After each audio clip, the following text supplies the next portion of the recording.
Hello, today I will be reviewing this watercolor paper from Five Below, and I saw that it had a lot of sheets and it had a low GSM, so I didn't think it would quite work for watercolor. So I will be testing it with watercolor, Neocolor pocket pens, oil pastels, and acrylic wash, just so we can get a variety and see if it works with one thing or another.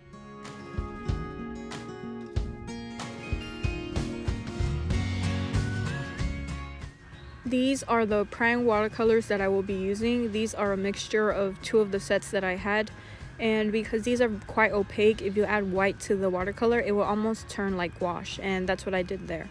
So that's another tip if you are using prime watercolors. If you add some other white watercolor to it, it will turn like gouache, in case you wanted to try out gouache. Now I'm going to try the Neocolor, and just because we're testing the paper and not the product, I'm just going to be using two colors, and I did a dry swatch, and then I'm going to use the other one as intended, like watercolor, and I'm going to be quite generous with the water just to see if it warps or if it breaks the paper.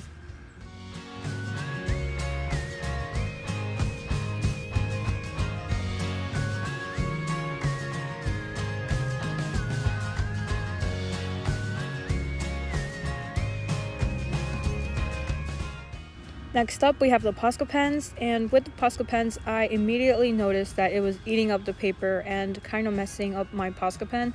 So I would not recommend this for Posca pens unless you're using them lightly and not as hard as I did.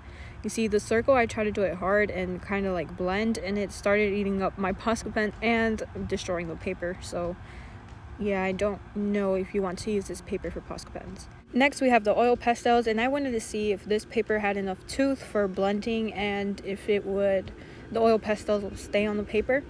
So first I tried to blend to see if that would damage the paper, and it didn't. It was very nice, and it was quite buttery on this paper. Sometimes even if your pastels are buttery and your paper is bad, they won't really work right.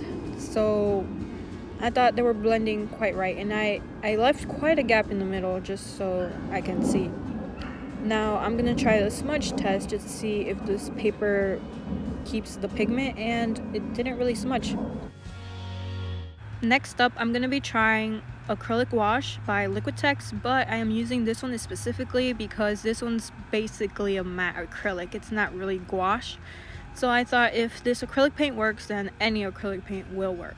So that I also thought if I were to use acrylic paint, then I know that any gouache would work because we already tried watercolors and we are now trying acrylic. So I thought it was nice. It came on very smooth on the paper, so if you want a smooth look, this paper is for you. And the only thing that I noticed when I added more water to the paint is that it did warp a little bit. So watch your water, and I don't usually use a lot of water, so this paper is good for me.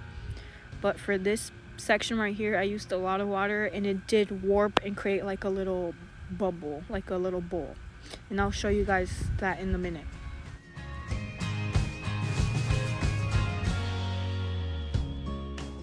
Probably use this paper for practice, so I don't really mind these warps or these little bubbles and indents that happen. So overall, it's a 10 out of 10 for me, and I recommend this.